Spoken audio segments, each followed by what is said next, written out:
Arts and Sciences at Ahmedabad University, and it gives me great pleasure to welcome you for a very exciting panel discussion today as part of the seminar and lecture series at Ahmedabad University. And with me, we have today a very distinguished panel of Professor of Development Studies as well as a Professor of Economics to talk about a very interesting topic of on gender and and the labor force and the workforce. So to describe more about today's topic and the research and the importance of why this topic is so relevant to the contemporary times, and it is so important for us to understand the topic for discussion today. We have with us Professor Patrick French, the Dean of the School of Arts and Sciences at Ahmedabad University. And I would now ask Professor Patrick French to please elaborate and explain a little bit about the topic for today's discussion, which is called North, South, East, and West.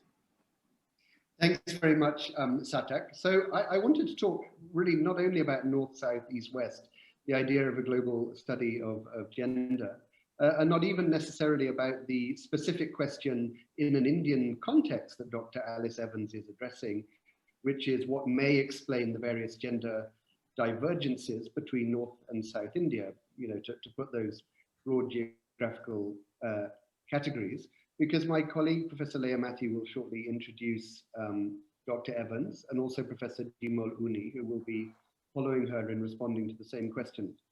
The point that I wanted to make really was both to undergraduate and graduate students of the university and also to colleagues from different schools who've joined today's discussion.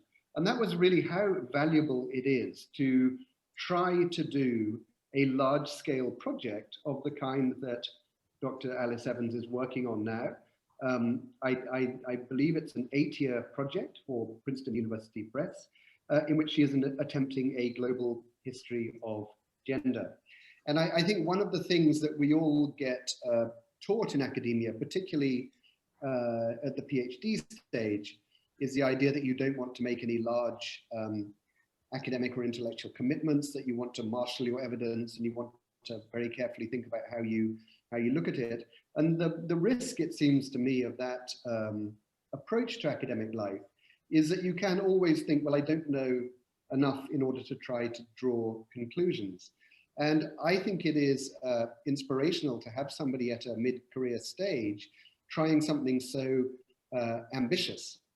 And I'm sure that some of the questions that are being asked, for example, the possible explanations around poverty or colonial rule, kinship, and so on, will be interrogated by Dr. Evans in her presentation. And I guess she'll come out sort of more in favor of some against others. I'm sure there'll be people who are part of the seminar who will question the categories themselves and say, well, you should be asking very different questions. But I think really by way of introduction, all I wanted to say was to applaud the ambition, applaud the idea of investigating so many different approaches, and being ready to, you know, from a social science point of view, to sort of question and override your priors on particular issues in order to try to come out with a large picture. So we look forward to the book and we look forward to the seminar. And I would now ask Professor Leah Matthew to do the introduction. Thank you, Patrick. I will be welcoming and introducing Alice Evans and Jeemol Unni. Dr. Alice Evans is a lecturer at King's College London and faculty associate at the Harvard Kennedy School. Her research areas include policy and international development, and she's currently writing a global history of gender. Jeemol Unni is Professor of Economics at Ahmedabad University. Earlier, she was Director at the Institute of Rural Management, Anand, IRMA, and RBI Chair, Professor of Economics at IRMA. She holds a PhD and MPhil in Economics, was a postdoctoral fellow at Economic Growth Center, Yale University. She's currently a member of the Standing Committee on Economic Statistics, constituted by the Government of India. Her research addresses issues of informalization of labor and the gender implications of it, returns to education, social protection, and women entrepreneurship. Trained as an economist, she's turned to blogging to unshackle her writing from an academic, factual, data-based style to a free-flowing one. And that holds for Alice Evans as well, who, as Sarthak just pointed out, part of her work is now doing the rounds on YouTube in a Hindi translation, which is wonderful. Welcome, Alice and Jeemol. So Alice will speak for 20 minutes and she'll be followed by Jeemol. And after that, we'll be opening it up for questions. Alice? Thank you so much and welcome to everyone. Though I can't see you, I'm so glad that you've invited me. Right, so here is our central discussion. Why are North and South India so different on gender? Because Southern and Northeastern Indian women are much more likely to survive infancy, be educated, marry later, choose their own husbands, interact more closely with their husbands, bear fewer children, own more assets, exercise more control over their dowry, socialize with friends, move more freely in their communities, and work alongside men. Whereas in the North and Northwest India, women are much more constrained and the sex ratios are far higher. Even if a woman completes secondary school, she is less likely to choose her husband if she lives in the North. Now, these regional trends do not hold for all aspects of gender. Female political representation and independent property ownership is low nationwide. But we do find these regional characteristics, and they have deep roots. Even in the 1900s, girls were more likely to survive infancy, go to school, and marry later if they lived in the South or Northeast. So what explains India's gender divergence? Now, what I want to do in this talk is consider all the possible explanations and sort of assess the evidence behind each one. And we can assess which of them might be slightly more plausible. So, first of all, we're going to consider poverty, then colonialism, matrilineal, cousin marriage, conquests, labor-intensive cultivation, and also ancestral crop yields. Right, so let's consider the first hypothesis. Is the North more patriarchal because it's poorer? Now, poverty can thwart progress towards gender equality. Poor girls usually quit school early, bear many children, become burdened by childcare, and then struggle to accumulate the capital, the networks, the knowledge to challenge dominant men. So, does poverty explain India's gender divergence? Well, some states, like Uttar Pradesh and Bihar, are very poor. But expenditure is also low amongst northeastern hill tribes, and yet women exercise great autonomy and move freely in their communities. Meanwhile, Haryana and Punjab are two of the richest states in India with the worst child sex ratios. And sex ratios are actually worsening in the Northwest alongside economic growth. Regardless of household income, a woman is less likely to have been at school if she lives in the North. The gender gap is also far higher in the North. Now, female education is improving in the North, and we might expect that to translate to rising female employment and autonomy, but it does not. Rural women gain status by retreating from the labor force. So counterintuitively, women in wealthier families have less physical and less economic autonomy. So, in sum, I don't think poverty can explain India's gender divergence. Rather, local gender norms mediate responses to economic growth. Now, let's consider another hypothesis, colonialism. Now, there are several ways that colonialism might have compounded the gender divergence, but none of them seem to track with this north-south difference. So, for example, Brahmin elites entrenched patriarchal interpretations of scripture in Bombay and Madras, prescribing widows' inheritance. But Southern women are still much more autonomous than their compatriots in Bengal. Now, progressive reforms were initiated under colonialism, raising the age of marriage, for example, but women's mobilization and implementation of those progressive reforms was strongest in areas that were already more gender equal. Now, another possibility is that direct colonial rule compounded caste-based stratification. But again, that's not correlated with contemporary gender relations. So none of these different colonial regimes, whether it's in terms of land tenure or governance systems, track this north-south divide. So for me, at least, I think we need to go further back because that north-south divide pre-exists colonialism. So what about kinship and matrilineal? Now, that certainly helps, and a few Indian communities are matrilineal, in the northeasterly hills and the southwesterly coast.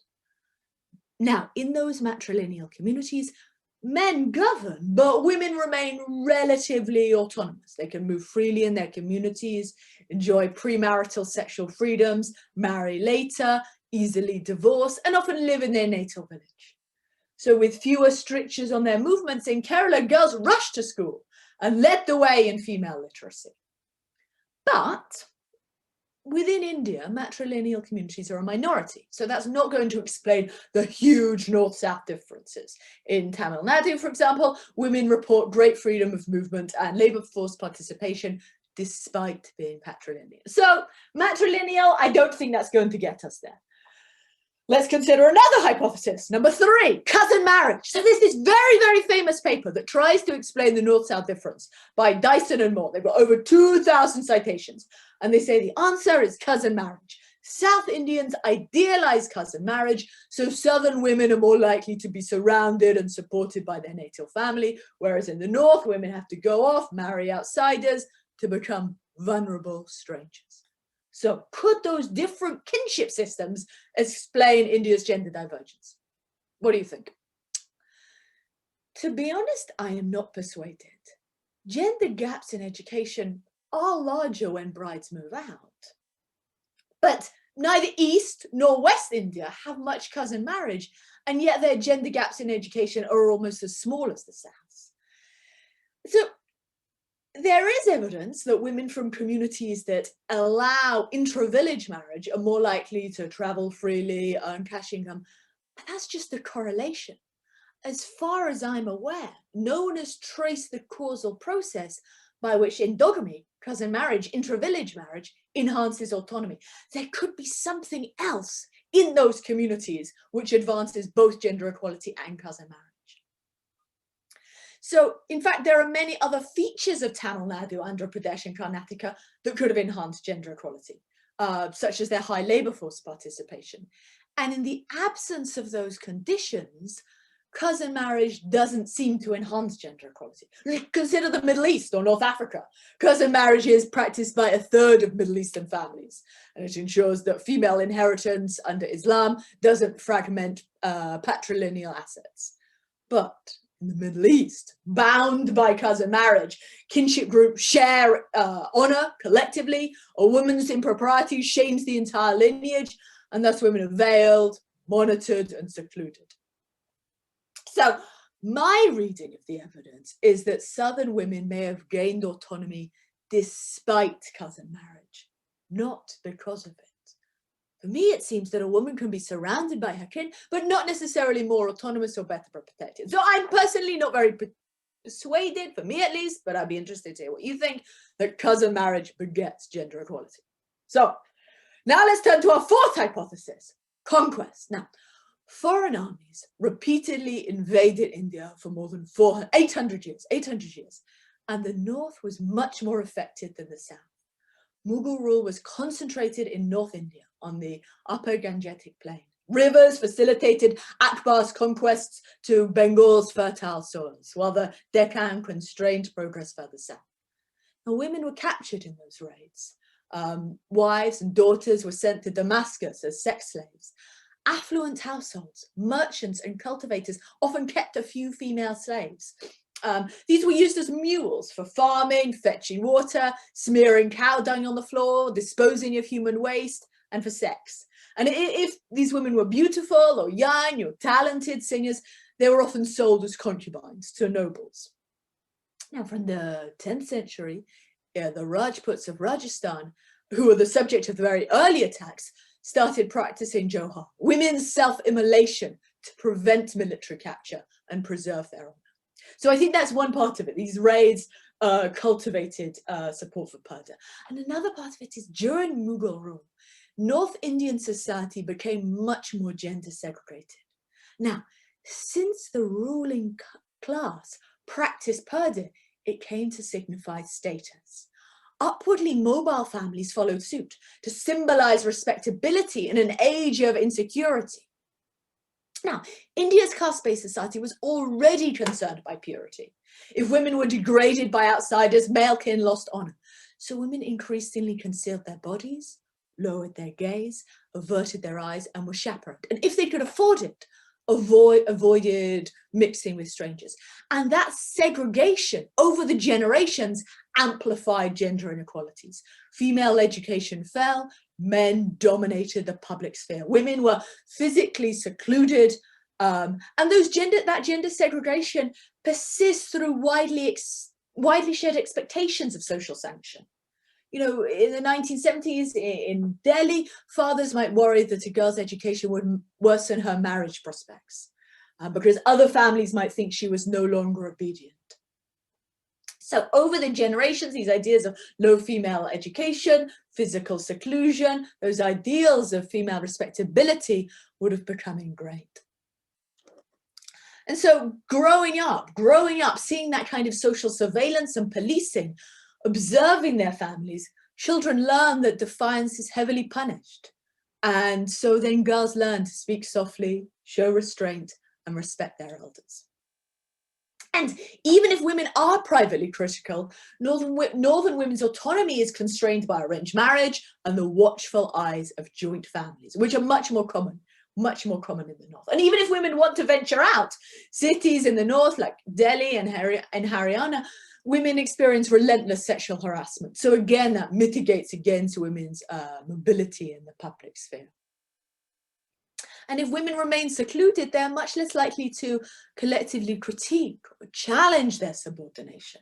So women workers in Haryana do not always question gender wage gaps. And there's a 19th century saying in Haryana saying, women as cattle bound, working and enduring all. So even if women are working, they may not be collectively criticizing and challenging these patriarchal ideas, such as men eating first. But, so I think these conquests, these raids, this prestige bias may have motivated Purdah in the north. But I must add a caveat. One, even before the raids, Purdah was observed by a few royal households in the north. Secondly, many of these patriarchal practices like prepubescent marriage or prescriptions on widow remarriage, long predated the invasions. And the Mughals were actually criticized sati, and some even banned it. And thirdly, let me add, despite a shared history of Purdah, women's labor force participation actually varies a lot across the north. And that could be rooted in traditional agriculture. So this is number 4. So looking at the evidence, we find that female labor force participation is higher in states with traditions of labor-intensive cultivation. Now, farming is really important because before the modern era, before you and I were chatting on Zoom, or everyone produced their own food. And the system for producing food was the most fundamental way in which gender ideologies became entrenched. So where women's contribution to farming was relatively significant, such as shifting cultivation in the northeast or wet paddy fields in the south, they have much higher labor force participation today. Whereas where men were integral to production, in wheat fields, for example, and plough cultivation, which is much more common in the north, women stayed at home. And over the centuries, those gender divisions of labor became entrenched. So I think that's part of it, that women were needed in the fields in the south, and so that normalized women outside the home. But let me add a caveat, because crop suitability, geography is not destiny. In Europe, North America, Latin America, agriculture was also male-dominated, just as it was in North India. But during industrialization, women left family farms in search of new economic opportunities. What was different was culture, because that occurred in North America, in Europe, in Latin America, in the absence of social constraints, such as Purdah, purity, and caste-based social policing.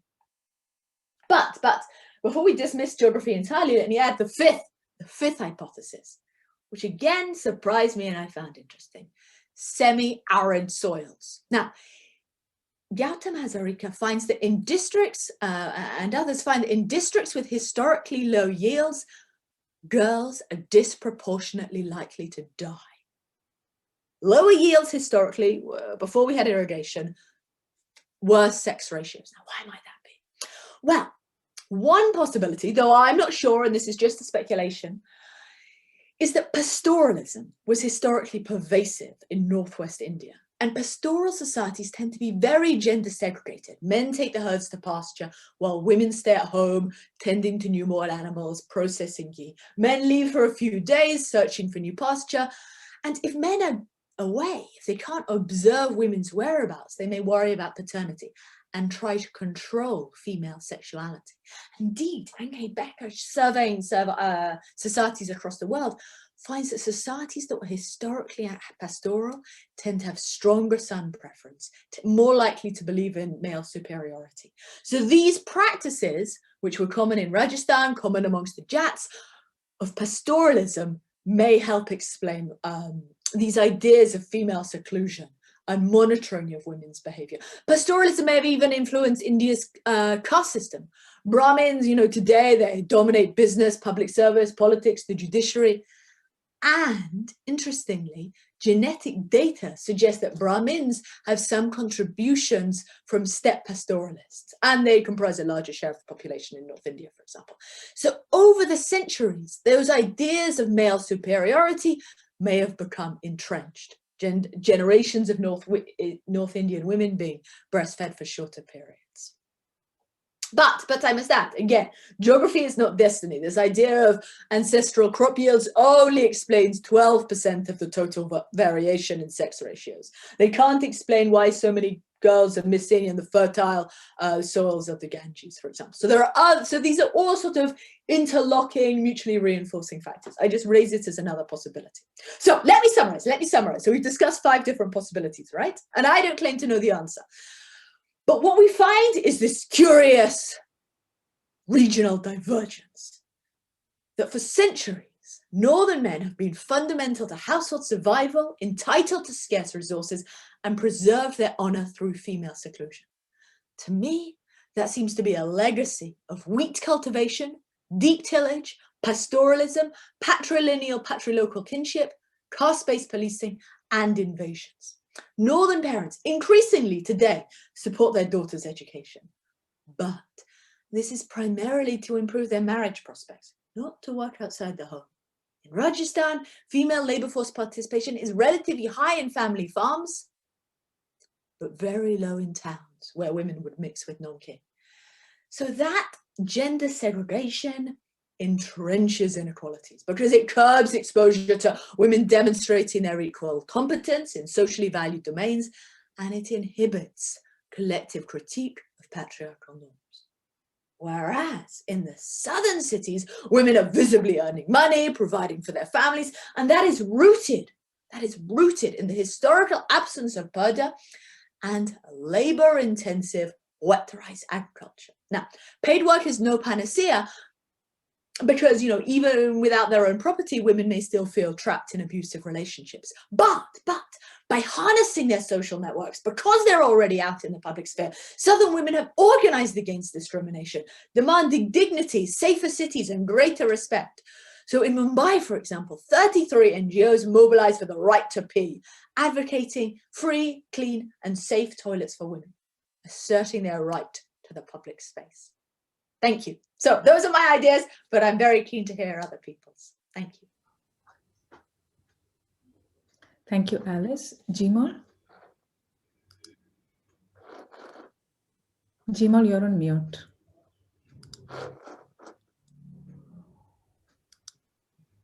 All right. After that very fascinating presentation by Alice Evans, I cannot even pretend to attract as much attention as she has through this really huge global project that she has.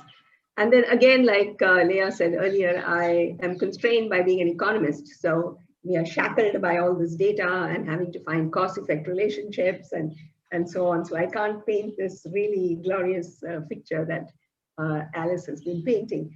But I must say that I have been working on women's participation in agriculture, informal sector, non-agricultural sector, and so on for, 20, maybe 30 years.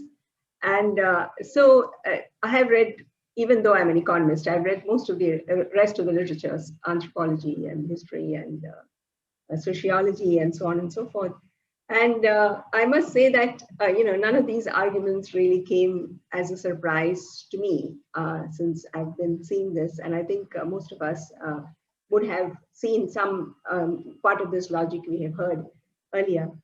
Also, a lot of work has already been done in this area. And one of the very early books that I read when I started to do my, or maybe a little after that, when I was working on, women's participation in agriculture, was a book by Beena Agarwal, actually, on what is it called, A Field of One's Own. I still have that really thick book, where she has these beautiful maps, that she has shown about all these kind of.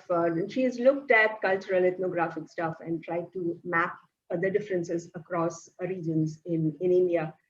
There is Pranab Bardhan, who has shown the link, a paper which shows a link between cropping pattern and sex ratios. So there are a whole series of such this thing. And of course, I'm at this point in time only quoting economists, but others as well who have shown, and discussed many of these things. And so one of the, while it's a fantastic global project that you're trying out, it might be useful to take, I don't know, maybe that's an economist's point of view, take particular variables and try to see what could be the effect of that. Like, for example, if you take sex ratio, worker population ratio, and kind of dowry patterns, these are all kind of little bit of indicators of inequality in some sense, and they all impact each other in some fashion.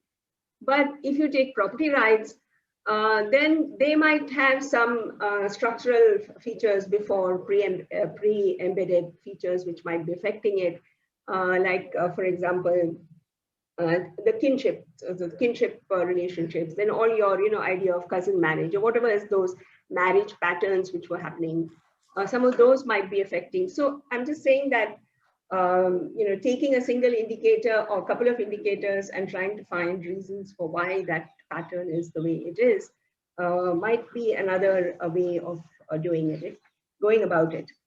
But this fascinating idea about labor-intensive agriculture, rice versus wheat, is an interesting hypothesis that we've heard before.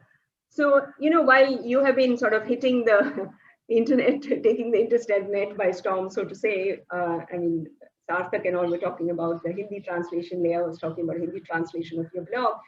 There have been a lot of criticisms going on the internet as well. And I read some of them. Not that I, agree with all of what they're saying, but there was one interesting question that somebody asked without a name on it. I said that if rice cultivation is leading to gender discrimination, why does Japan and southern China, two notably rice cultivating cultures, have such sexist societies?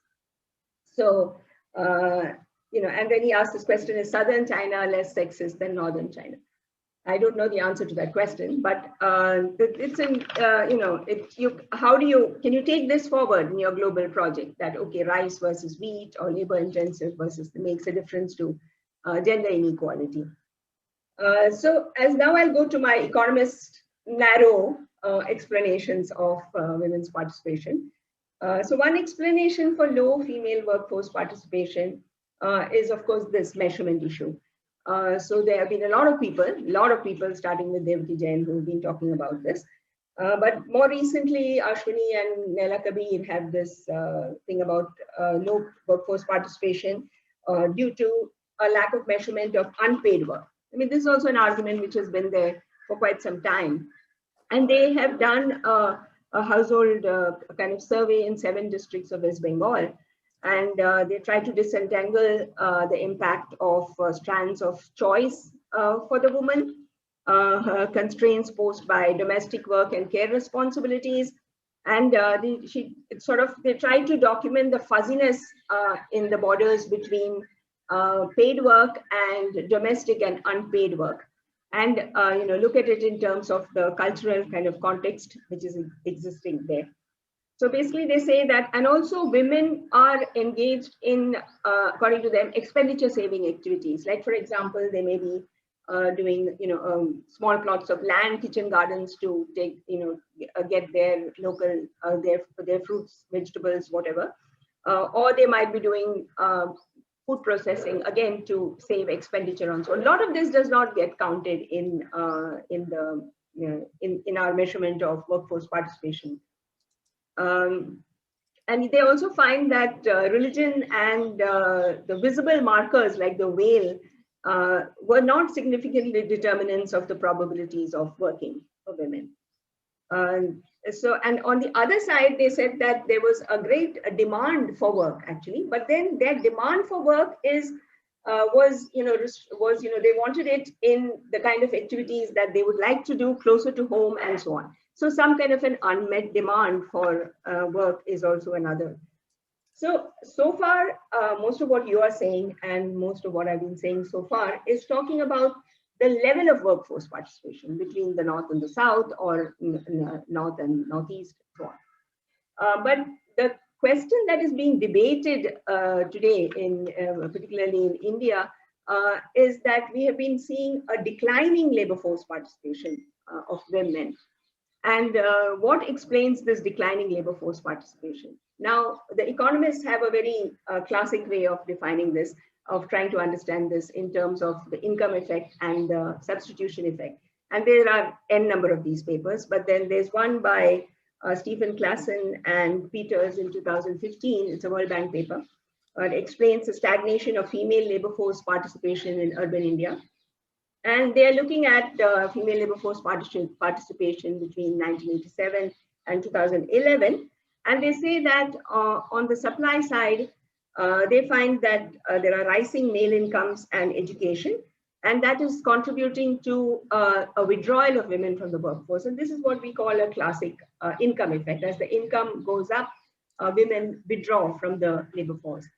But then there is also, it is also possible that on the demand side, there has been a decline in the share of agriculture and manufacturing, which might which are activities in which women are engaged. More women are engaged in these activities, and that could then create what I would like to call a discouraged worker effect, in the sense that women actually withdraw from the labor force. So other than the income effect, the other effect which is supposed to have a positive impact on workforce participation is the substitution effect. So generally it is considered that when education goes up, the opportunity cost of time for women staying at home goes up, and so they enter the workforce. We also see this U-shaped relationship with education and income. That is, when with education and labor force participation, you also have that with regard to income. So, but what is happening here is that this positive substitution effect is not happening. And women don't seem to be, with the levels of education rising in India, women don't seem to be entering in that, proportion. So the balance between this income and substitution effect ends up with having a decline in the labor force participation rather than an increase in labor force participation with the economic growth. And the explanations for that could be an expansion in labor supply, so that there are already too many people out there. But it could also be rising marriage market returns to education, so that all the women who are getting educated are not necessarily wishing to enter the labor market. But I would agree with the negative substitution effect idea of a discouraged worker kind of effect, and which Klassen is actually hinting at by saying that we have had a decline in the shares of agriculture and manufacturing over this period, and that could explain that women are actually not offering themselves for work because just the demand is not there. So let us just look at, I'll just share a couple of graphs looking at this. Like I said, we are, as economists, slightly constrained by data and so on.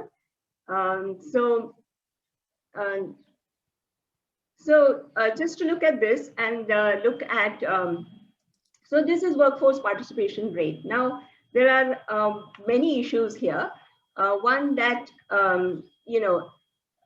which data source you are using also determines the workforce participation rate you obtain. So this is the National Sample Survey data. If you look at the census data, the workforce participation of women is lower. If you look at the Center for Monitoring Economy, the rural labor force participation rates they are showing is much lower. So the whole measurement issue that Nella and all were talking about is definitely an issue. Now, if you look at this NSSO data, this is between 2004-05 and 17-18. So we are really getting 4 data points here, which is almost 15 or more years. And I have clubbed these into southern and northern states, and also into west, central, and eastern states. So the southern states definitely have higher labor force participation, more or less, than the northern states. As you can see, the highest here was 50, and here it's 30. And Haryana, you see this very sharp decline, and the southern states are having higher workforce participation rates. But they're not the only ones. If you look at the west and central region, you see this very high participation in Chhattisgarh and in Maharashtra, and then in Rajasthan. So these are areas which are not rice producing. These are, so this north-south divide is these the south states are rice producing, labor intensive, and these north states are more wheat, though of course UP has rice in the east side. But these western states are not the rice producing states, and they have very, very large tracts of semi-arid land, which is rain-fed regions. And these have very high labor force participation. So you were dismissing the poverty angle, but is there a poverty angle to this as well? And if you look at workforce participation rate across countries and across time, across per capita expenditure or per capita income, you'll find a U-shaped relationship. That is, workforce participation of women is higher in poor households, then it declines, and then it goes up again among very rich households, most probably because they have very high levels of education. But I basically want to turn to the level story is this, that there are other states which have high labor force participation rates too. If you look at the eastern states, I couldn't get the Northeast because the sample sizes there for Northeast are extremely small. I didn't want to use that. They do have participation a little higher than the northern states, but not that high either. So like, for example, if you take this Bihar is a classic case, which has extremely low workforce participation rate. But I wanted to look at the change so do these socio-cultural rice-wheat distinction between north-south also affect the decline in the workforce participation rate? So if it is due to these cultural differences, then do we expect a higher decline in labor force participation in the northern states as compared to the southern states? Do the women are more likely to withdraw at the drop of a hat in north rather than the south? So the same table I have, I've just constructed. This is both rural and urban. What I was showing you was the graph was only rural. So I've just looked at the percentage point difference. I have not calculated anything. It's just a percentage point difference between the north, south, east, west. And you see that most of the states have shown a decline. So most of this rural is negative. The urban is more or less negative, but less so. Their rates are in any case very much lower. So if you look at this, you really don't see that much of a decline in difference between the north and the south. So the north is here, 16, 18, 12. And the only, south, and the only North Indian state which has a very sharp decline is actually Haryana. And Haryana in any case is one of the worst among those North Indian states. But then if you look at the central region, which also had high labor force participation rates, they also have very similar declines, except again, Gujarat, which had a very, very high labor force participation rate. Then if you look at the urban, the declines are, urban decline is sharper in the north than in the south. That is true. And in the decline in the east is also sharper than in the south. So I mean, you cannot, I mean, we don't really get that very clear north-south distinction. If you want to carry this forward and say that this, whatever your cultural, social, whatever factors you want to say are affecting the north versus the south, you don't really see that. And we have some oddities, like we had a rise in the urban participation in Andhra, Chhattisgarh, Punjab, Jharkhand, and West Bengal. This West Bengal and Odisha we'll see later again. Yeah, and then I also looked at, now this is a different data source, and this is urban. This is the Center for Monitoring the Indian Economy. I wanted to show one more thing here for showing my discouraged worker hypothesis. So this line that you're seeing, these are again southern, northern, western, west central, and eastern states. And workforce participation, urban, CMI, urban workforce is better than their rural. The rural participation rates are extremely low compared to the NSS. So am a little suspicious of them. If you see this line that I've drawn for all the three graphs, this is November 2016. And November 2016 was the year we had demonetization. November 2016, the government of India sort of sucked out 85% of the currency in this country. And it led to a complete collapse of economic activity. So when that happened, you see this sharp decline. That's not to say that it wasn't declining. It was kind of, this is only 2014 January, this is monthly, and it goes on till October 18. You can take it forward till today. So if you see this, you'll see this sharp decline in most of the states. And again, there is not really that north-south difference. When the shock hits, then it hits through the country. And all the states have the decline in the labor force participation of women. So then your culture and all your other variables that you're talking about don't seem to, there are some oddities here. And this is my last slide. So the shock of, so this is the same thing, is just giving the percentage point difference.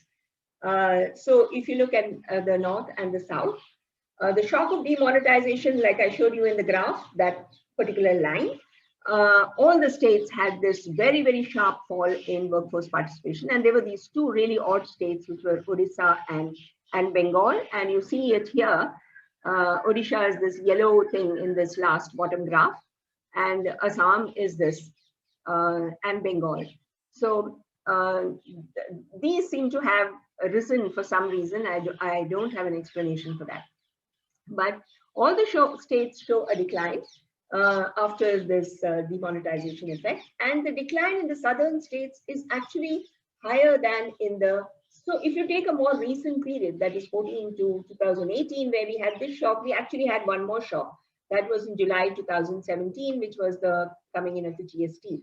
And we've done that as well. And you'll see again this decline. And it is much more for women than for men. That is the interesting part about this,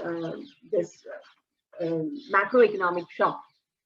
So if you look at this north and south, the southern states had a much sharper decline than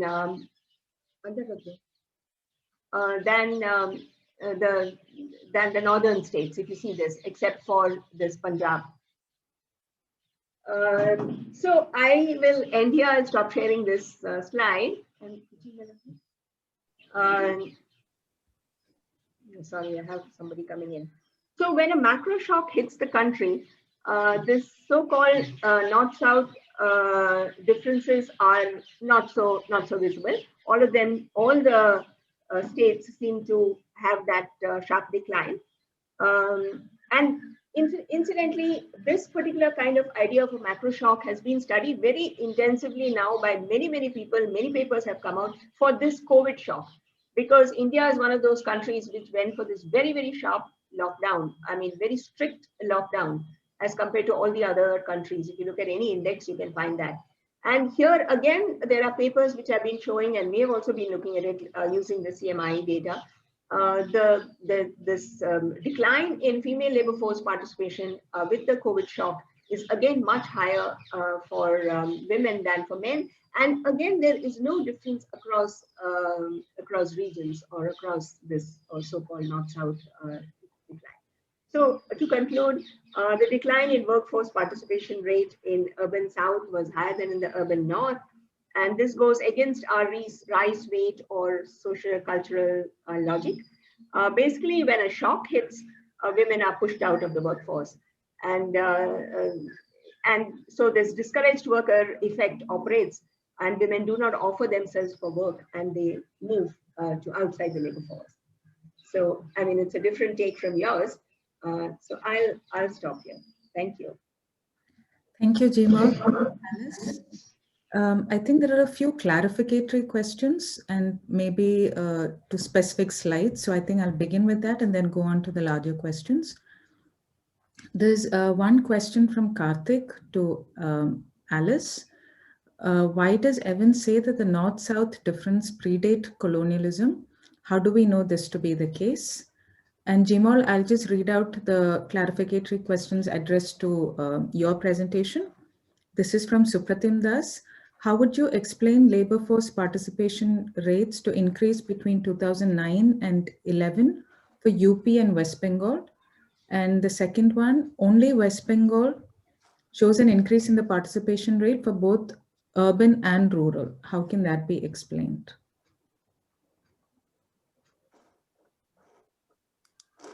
Shall I start? Yes, please. Okay, so just to reply to those points. Firstly, on South Asia versus East Asia. So the point is that rice raises female labor force participation because it is labor intensive. There's a lot of work transplanting seedlings, for example. So, but that does not entail female leadership. As I said, regardless of rice agriculture in the South, women's representation is low nationwide. So it is no counter to my argument to say that Japan also has gender inequality.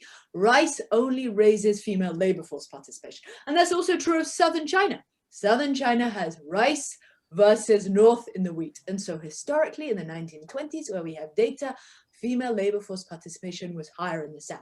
Now, there are additional factors, of course, beyond crop systems that will affect contemporary gender relations. And that's about the nature of economic development and labor demand over the past decades, over the 20th century. I'm just pointing to one historic factor. Now, secondly, there's a point about undercounting. So what usually enhances women's status, their autonomy, and their networking is paid work in the public sphere. And that is always counted. And that is higher in the South.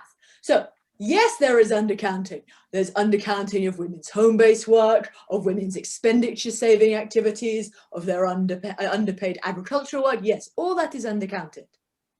But that only tells us about the kinds of work that is not valued or recognized. That tells us what is not contributing to GDP. If you want to know about women's status, look at the work that is counted. And that is much higher in the South. So this is not a problem for me. Now, the third point was saying that women have retreated from the lockdowns all over the world. Women have retreated from the labor force across the world. Yes. You know, women can't take care of the kids and go to work. Yes, this is true. So there are these contemporary shifts that we see all over the world. Women withdrawing from the labor force in response to economic prosperity in the South. Yes. Women not being able to juggle everything all over the world. Yes. What I'm trying to say is that notwithstanding these contemporary shifts, these trends, these behaviors, of course that happens, but we still see these big regional differences in autonomy, women's freedom of movement, and the sex ratios. Those are the specific data points that I'm explaining. And I should add, I should add, in case anyone thinks this is, well, obviously I gave a 20-minute talk, but anyone who checks the blog, you can find all the detailed evidence behind each of these points. So this is all based on careful empirical data. Now, the fourth point is, how do we know that gender relations, regional differences predated colonialism? So, for example, we can look at the age of marriage. We can look at, which was low nationwide, mean age of marriage was 13 in India in 1900, but it was slightly higher in the South. Female education, if we look at literacy rates, educational enrollment, it was higher in the South. Actually took Rajasthan's mean age of marriage only got to about 15 or 16 in the 1970s. So that's about a century after what happened in the South. We can also look at ethnographic evidence. So we can look at data about women's diaries when they traveled to Calcutta and hear about how Anandibai Joshi was pelted with stones when she went to the market in Calcutta. She herself was a Marathi woman. So there's a lot of quantitative and qualitative data that can give us a bit of an insight into what gender relations were like. But thank you for all those points. There was a question specifically asking about. Yeah, I mean, 2009-11, I don't think it rose in UP. It was kind of flat and then it falls down later on. It is difficult to explain that increase in participation in West Bengal, actually, after demonetization or even otherwise. And in Odisha, I don't really have an explanation as to why that is, going against the trend of the decline of all the other states as yet. I'm going to bring in a student question, and one that I also, because that's something I've been thinking about. Alice, how do you look at this intersectionally? Not just in terms of gender, but that there are elite women, there are Dalit women. How do you look at the intersectionality of gender identities in your work? Thank you. If I reply now, so that's incredibly important, but these, even if controlling for those differences, even controlling for caste, even controlling for religion, region is the biggest. So there's a famous paper on region, not religion. And so if you compare Muslim and Hindu women in Punjab compared to Tamil Nadu, actually religion does not make a massive difference. Neither does wealth or caste. The region where you live is the biggest driver of sex ratios, education, marrying later. So all of those things matter, but I'm currently trying to emphasize region. Right. Another question from a master's econ student. While there is much evidence that the extent of female independence is dependent on the nature of agriculture, it's also true that culture evolves. Do you think that tier 1 and tier 2 towns will reverse these quality trends, or will it be preserved because caste networks are preserved even in big cities? That's a great question. Cities absolutely have the potential to catalyze social change, because when people mix and mingle with diverse others, they hear alternatives, they can become emboldened. Absolutely. So people in cities tend to be much more egalitarian. Also, in college-educated women in cities in India tend to respond to labor demand. So absolutely, cities can catalyze female employment, but it depends on the nature of labor demand. And the moment in India does not have labor-intensive growth. So the opportunity cost, actually, even if a woman is educated, can still remain quite low because there aren't so many jobs, and employers generally prefer to employ men because they perceive them as more reliable or more productive in the absence of childcare. So as long as India does not have labor-intensive growth, then the demand for women will be low. Therefore, the kind of money that they can command in cities will be low. So there's more incentive for them to stay at home, to take care of their children and focus on their children's education. So absolutely, cities can catalyze change, but you also need labor-intensive growth, which we've seen, for example, in much of East Asia. Jeemol, do you have any comments on urbanization? Right. And urbanization is the classic, the solution to many of these problems of these cultural differences being, because your caste and your community is less visible and you are not surrounded by your kin in that sense. So that is considered a increase. In fact, I remember when this lockdown happened, a lot of women who were either studying in universities or working in the city had to go back, and they were not interested in going back because they had this fear that they wouldn't be allowed to come back to the cities. These are small towns. Sorry for the sound. Yeah, but then, there are so many other factors playing up now in India that I think I'll have to.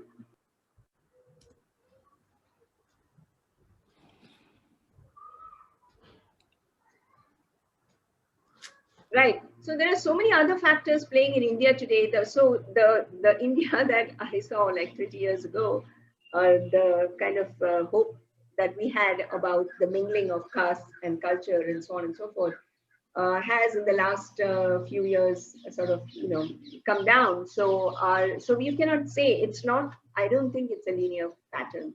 That just because we have urbanization, there are so many other factors, the political factors and other factors working there, that we can have these ups and downs, and I hope they are ups and downs and not all down.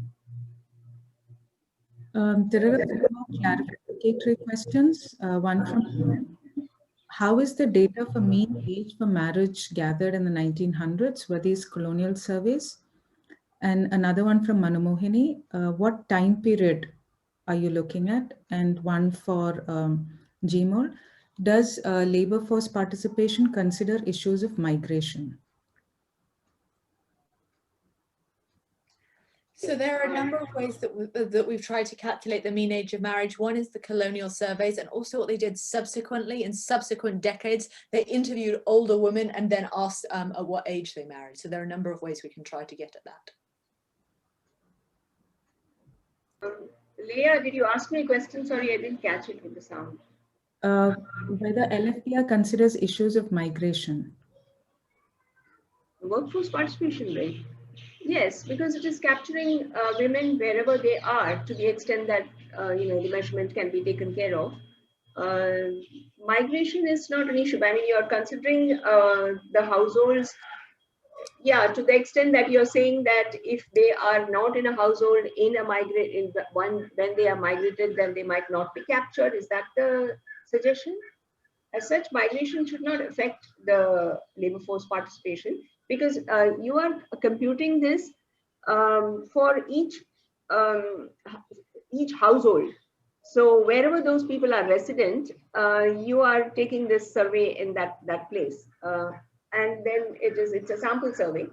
So as such, they will be captured wherever they are. So I really don't see why migration should affect. Because we have an interdisciplinary audience and everyone is not, fully aware of how surveys are done and that's all the methodological. So as such, methodologically, it should not affect them. But then you can say, that the migrant people might be living in kind of habitats which are not captured. They might be in, structures which are not permanent.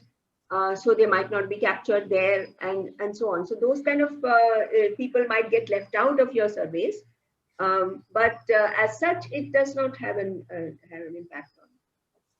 Patrick, you wanted to ask? Oh, yeah, I had a question actually for both speakers, which was to just sort of widen out some of the implications of the research that you have done to date. So for Jeemol, I mean, you've spoken about, the sort of macro impact of things like demonetization or the lockdown and so on. But, in that you've been studying these areas for decades, if you were to go back historically, as far as you sort of felt confident in doing so, what would be the main drivers of gender divergence in your view? And then the question that I had for Alice was I know that we're very much focusing on India today, but you've, I know, been doing this globally. I think Latin America was where your research began. And I just wondered, without sort of going too far off the topic, if you could say something about your sort of tentative early conclusions to your big research question on a global basis. Shall I go second? Sorry, yeah. Jeemol, why don't you go first? You've just you're back on mute though. I think Alice should go ahead because there's the sound here.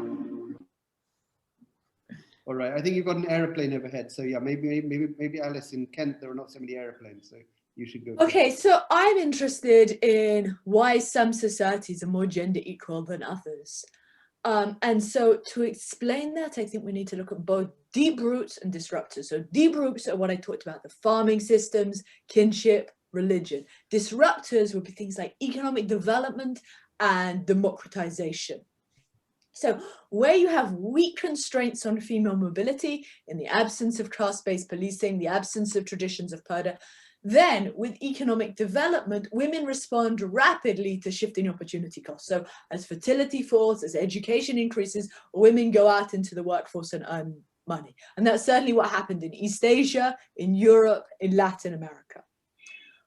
Also, really important, besides female employment, is democratization. Democratization, cultures of resistance, social mobilization, enable feminist activism. Women can see that they can change the laws of the land. And so that can catalyze protests in Taiwan, in South Korea over Me Too, in Latin America over abortion, in Europe over equal pay, and the same in the USA.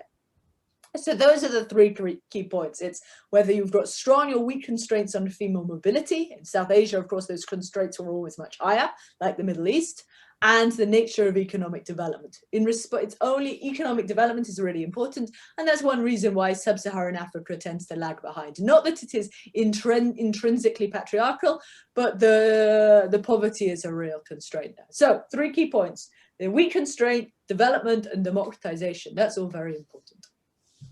That's me being crude, right?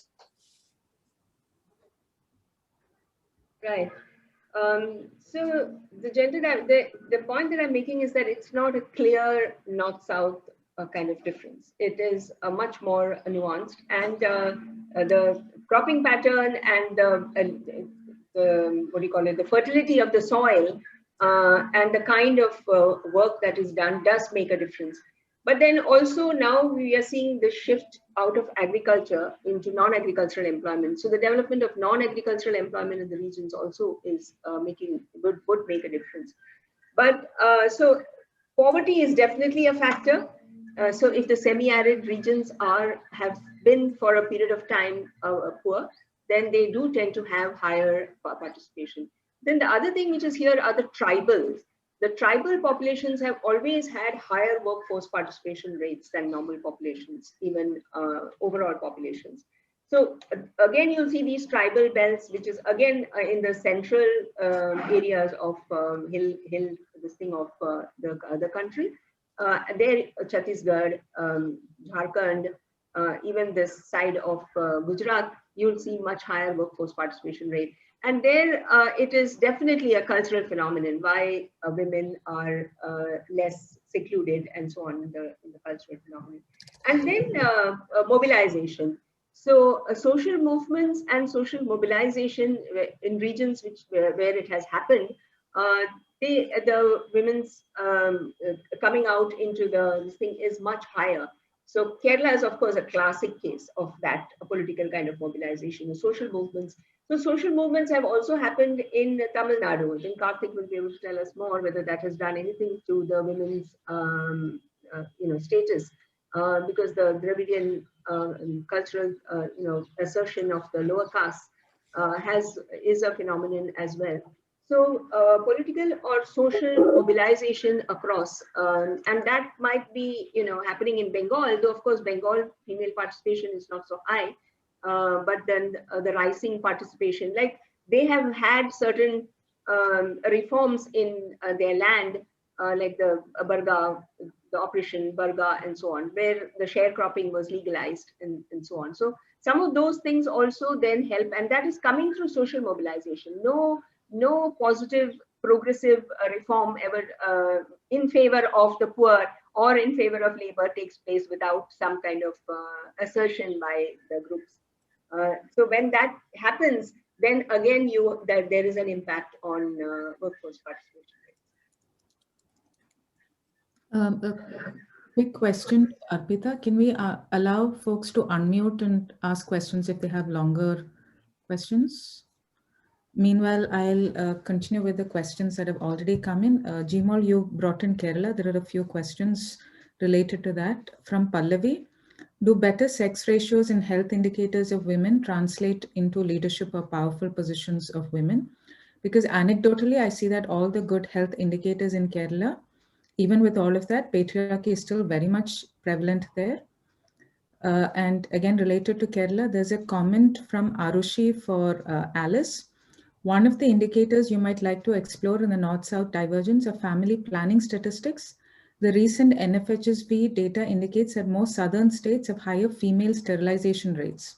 Kerala has been touted as the classic family planning model with increased women's participation. This could be suggesting more autonomy of contraceptive choice among southern women, which could be interesting to explore within your project. Now, Kerala is, I did my MPhil in the Center for Development Studies in Trivandrum. So there were a lot of North Indian people there, and I hail from there, though never really lived there except in Center for Development Studies in Trivandrum. And so all the North Indians used to have this joke about Kerala because they had just written that book, which later came to be known as the Kerala model. It was a UN project. It's a very well-known project, was done by it. And so they had this joke, they would say, but in Kerala. So anything you talk about, the next thing would be, but in Kerala, it's different. So it used to be a standing joke in CDS. So which is true. So one of the things about Kerala is that historically, the Maharajas of that time, like Cochin Maharaja or the Travancore Maharajas, were extremely progressive.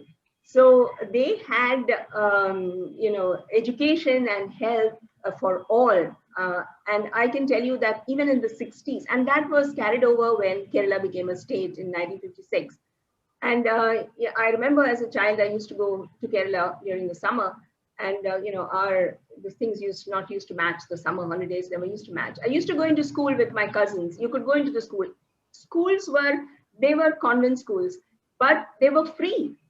And everybody went to the same school. My cousins went to the school, and the lady who worked in my house, some Leelamma or whatever Amma, their children were in the same school as my cousins. And it shocked me no end, because I went to school in Kolkata in this, famous whatever convent school as well. And we were, we had tie and shoe and white socks and so on. And here were these children, everybody. So that equality which was there, now it has changed. Now I find people going into private schools, and that whole public system is still there. It's free. Well, Vaise though it is free in Gujarat also, but that's more recent. So this phenomenon of Kerala and its difference in everything. Matrilineal was definitely there because some of the Muslim communities also had a matrilineal system. The Hindu families had a matrilineal system and so on. So it was there, a large proportion of that they did have. And so if you know the Nair community, the girls never left the house. It was the men after they got married. It was the men who came into the house and lived there. So to some extent that, so Kerala, so it is a but in Kerala. And then, of course, they had the first Communist Party, EMS's first electoral gain was theirs. And with that, every single, trade union movement and agricultural laborers movement, even their agricultural reforms of the 1960s were more comprehensive than anywhere else in the country after independence and so on. So Kerala is a different phenomenon. In public health, again, public health has gone down today. So there's so much more of the Aster and the private health now. Whereas even when I was doing my MPhil, you just walk into the Trivandrum Medical College and you get a free thing. And the facilities were superb, but it's deteriorated. People are going into private sector, health. So Kerala is but in Kerala. Can I just elaborate on my question? Sorry. So this is kind of directed to what Alice has been talking about. Like, when we're looking at empowerment, we're using sex ratios as a measure of empowerment. But the question is, can we? Does it lead to some type of agency of women when we're looking at these health indicators and sex ratios? But because it doesn't always translate. That's my concern. If that's why I still feel that workforce participation rate is a better indicator of status, the sex ratio, because sex ratio is then determined by some very historical components. So is labor force participation, but labor force participation is then affected by demand, supply, existing kind of work that is available for women, whether they're close to their homes, outside the homes, and so on. So there's something here is affecting them. Something today is affecting workforce, can affect workforce participation. But the sex ratio is predetermined in some sense, because the Kerala sex ratio is one of the few states which has, doesn't have an adverse sex ratio. If you look at their health systems and their education systems, and just simply their food systems, what they eat, it makes such a difference. That's why their longevity is so high. So sex ratio is something which is determined, it's not, it's not today. It's so that way I would prefer workforce participation rate as an indicator of, social status of women. So if I may, I don't think we should ever use one single indicator. What we need to do is look at a broad range, and really not indicators at all. What really matters is whether women are valued, whether they can exercise autonomy, whether they enjoy status. Now, women can be participating in the labor force just as they were in the Soviet Union and Maoist China, but just used as mules, used as workhorses. So workforce participation is not the key thing. We need to look at ethnographic accounts, women's experiences, and also quantitative things of a range of domains. So I would not say, we should never have a debate about which single indicator to use. They're all parts of the story. Secondly, the really important point is that Kerala and other southern states can make tremendous progress on family planning and education, yes. Whether the women then move out into their employment really depends on the contemporary nature of economic development. As I was saying earlier, that has not been conducive for employment generation in India. So that is the key problem. And if women remain secluded in their homes, they're less likely to mix and mingle in the public sphere. They're less likely to generate the resources that they need in order to enter politics. If you continue to have those traditions of female seclusion, it's very hard for women to go out into the evenings, organizing political networks, start campaigning, mobilizing, and entering politics. So for those reasons, you can have tremendous progress in education, family planning, but low levels of female employment across South Asia and low levels of governance. But those were great questions. Thank you. Just a quick note that all of you can ask your questions. You can unmute yourselves and ask now. Mona, do you want to ask your question?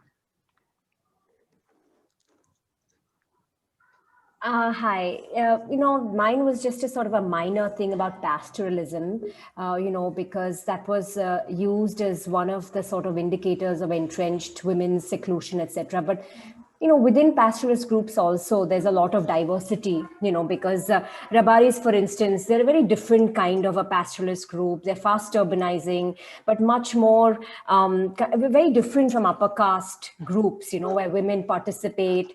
They're not exactly matrilineal, but the women stay with their families after marriage, etc. They participate in the police force.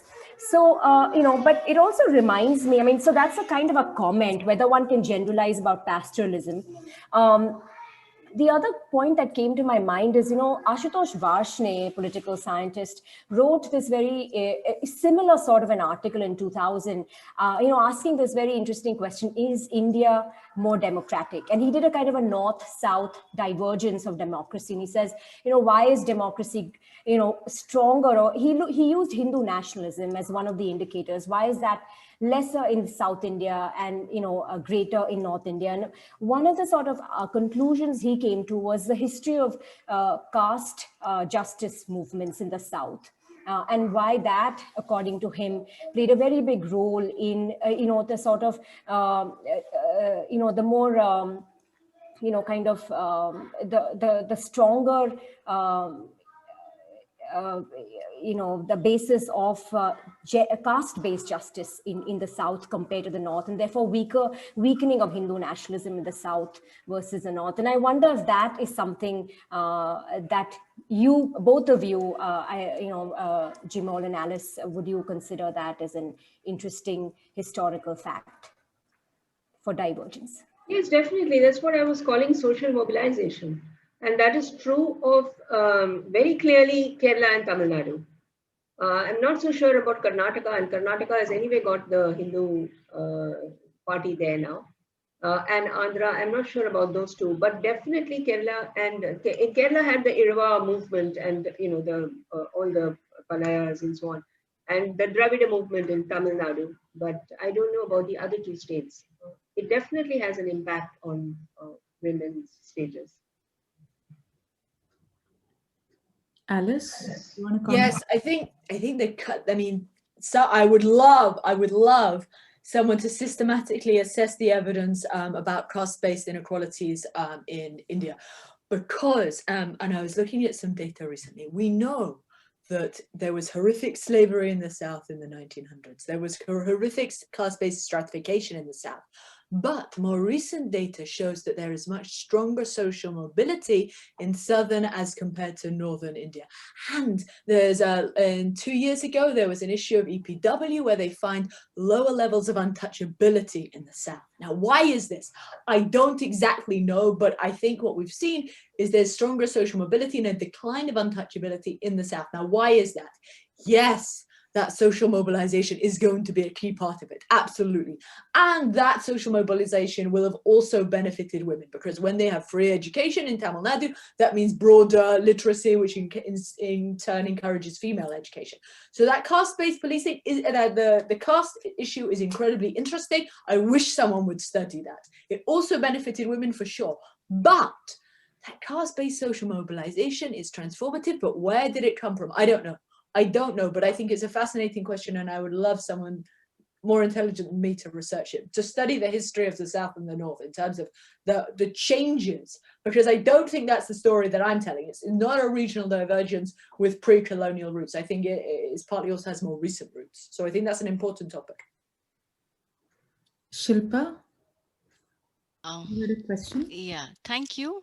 So my question is to Alice. I would want you to, elaborate more, because you gave a kind of a big pattern that you're interested in looking at historical and deep-rooted, what you call as deep-rooted changes. So what is your view about culture as a discursive practice? And the fact that the relational self actually is, the relationality is renegotiated at different levels. So, in family relationships, the relationality is renegotiated. Relationality allows for a renegotiation of self and agency. And that allows for a renegotiation which expresses itself in work, which expresses itself in higher education, and so on and so forth. Relational self, or construction of relational self, is studied, in terms of cultural differences.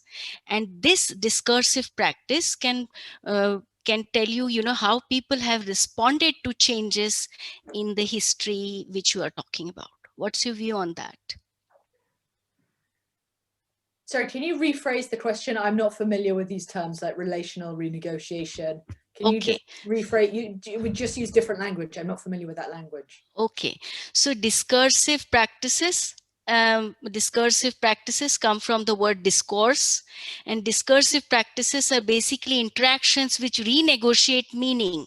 So for example, if a woman wants to work, or if a woman wants to marry late, or if a woman wants to do whatever, that's her agency. That is what is called in economic terminology.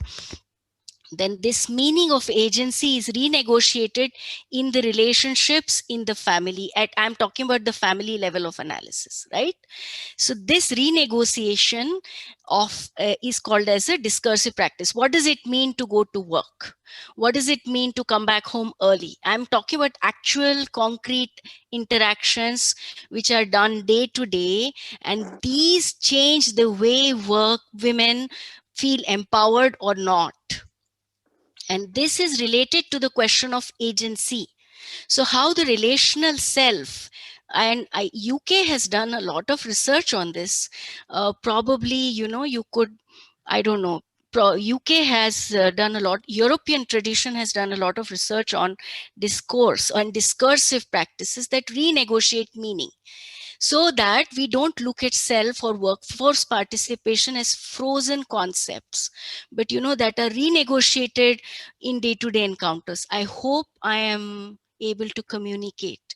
So discursive practices explain cultural change better than simply historical events. So I thought that probably you're more aligned to that, and so I wanted your view on that. All right. So as I understand your question, so women negotiating whether they can go to work and get jobs, right? Okay. So I understand that. So of course, so the talk was mainly about the historical deep roots, but Yes. of course there are contemporary changes in the world. And so is your question about what enables women to push for increased employment? No. So my question and a kind of a dialogue with you and a discursive process was that the cultures interact with events such as what you talked about, deep-rooted events or deep roots or ancient roots, some words that you used, such that they change the meaning making of self, and that particularly changes possibly can explain changes in north and south. Although I understood, and what I appreciated Jeemol's presentation, your hypothesis, a large big picture thing, seems to be that these historical events changed between north and south, especially in reference to what you mention as invasions. So my question to you is that, or my view or my dialogue with you is that, these historical events change the meaning making of cultures about women, about marriages, about families, about public spaces. And therefore, you can explain that variation. Yeah, so maybe if I give an example of education.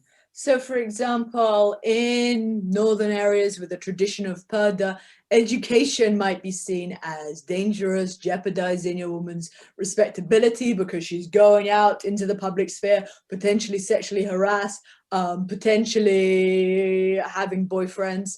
But maybe the meaning of education changes when men gain education and start wanting educated brides. As Chatterjee talks about, women's education started to be seen as a cultural respectability. So the meaning of education changes along with economic shifts over the 20th century. Would that be one example? But the rate at which that changed varied north and south. With rising male education in the south, the demand for female education was much higher in the south. So maybe that's one way in which the meaning of female education changed in response to contemporary 20th century developments. So thank you. Because you mentioned about Anandibai, you would note that, a lot of reformers in Maharashtra were couples, like Jyotiba. Yes. So that is what I meant by relational self. Thank you, Leah. Sorry, thank you for explaining. Yeah. Saptam, I think yours will be the last question.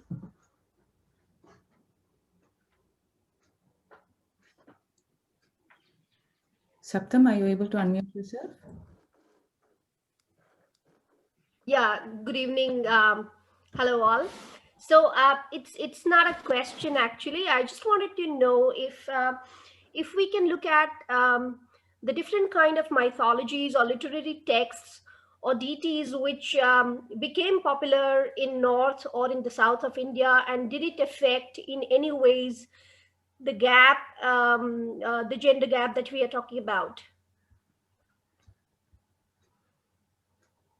I think this is a really great question. I think there is absolutely potential for mythologies to reinforce gender inequalities. There actually is a new article coming out by Melanie Zhu in the Quarterly Journal of Economics, and she looks at what they've tried to do is code mythologies all over the world for gender bias, and to find out which ones are more gender biased than others. And so it's in the Quarterly Journal of Economics and it's coming out. And I certainly think that's one way in which culture could be transmitted, because it's how children grow up, what they're taught about right and wrong. And so there's certainly, and it's certainly true that there are these mythologies of maybe men being represented as gods in North India as compared to more female goddesses in the South. And I think that could partly play a role in contributing to these gender differences. Now, those regional differences in mythologies may likely, but what do they come from? They don't just, vanish out of nothing. So I guess part of it is trying to understand the deep roots behind that. But I think it's a great point, and I think it's likely to have played a role as well. Absolutely. So I was reading about the Sangam literature, and out of about 400 or 450 authors, 27 are identified as women, and there are about 100, which is 25%, which are anonymous. Which, I mean, that's long back, and it suggests that about 5% of the authors could read and write and even express themselves at that point in time. And looking today at nearly 5% of CEOs of Fortune 500, I think we have made no progress, looks like. So Saptam, I'm reading this book and you should read it. It's by Natalie Haynes. It's called The Pandora's Jar, Women in the Greek Myths. And she goes around moving from various women characters and goddesses in the myth, in the Greek myth. And she says how they are so badly represented. And then she goes through a whole lot of texts and try to explain exactly what happened to, so the Pandora's jar, why is she such a terrible character? she opened that box and everything went wrong. And similarly in the Oedipus, right, the famous mother complex thing. So that the mother who became his wife, Jakota, the story about her, how little we know about that. So you should really read this book. And she goes through some 10 such mythological characters in the Greek history where the women, the character of that woman, this thing is underplayed. And she finds it in various poems and other, early writings, and tries to make a different story out of it. So that's only writing a blog on it. Our last comment will be from Manamohini, historian.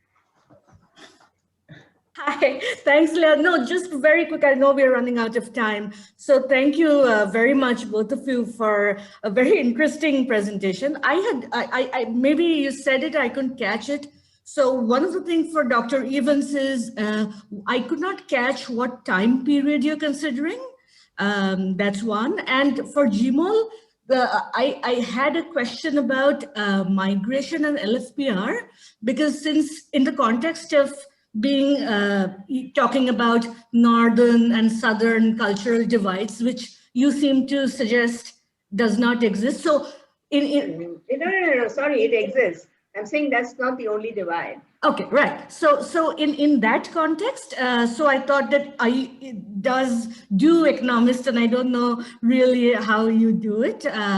Do you consider people, so for instance, I work in Ahmedabad, but I'm not from Ahmedabad.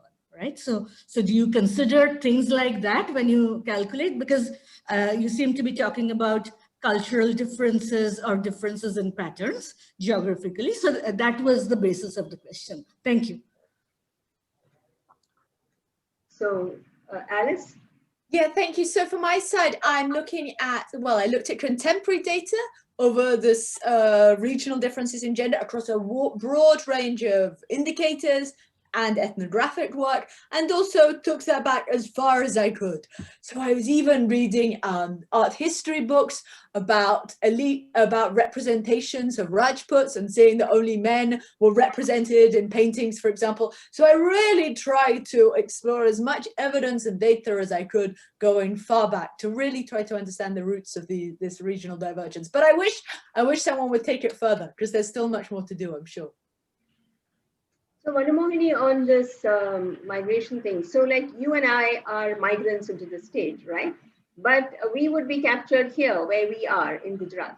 The problem rises with seasonal migrants, temporary migrants, people who move in and out and so on. Where are they captured? So all surveys will have a very clear definition of who is a member of the household, because most of these are done through household surveys. So it might be that, somebody who has lived in that place for 6 months or 8 months or whatever is considered a member of that household. In fact, I'm a member of this standing committee on statistics, on economic statistics, and we had a big issue with regard to this pandemic because we in fact introduced a new question into the periodic labor force survey of this one, 2021. To capture if people had come into the house for a short period of time during this COVID time. We've actually introduced questions like that. So there's a short block only in this particular survey, this is a periodic, this is what gives us our labor force data, right? It's quarterly estimates are coming out now on this.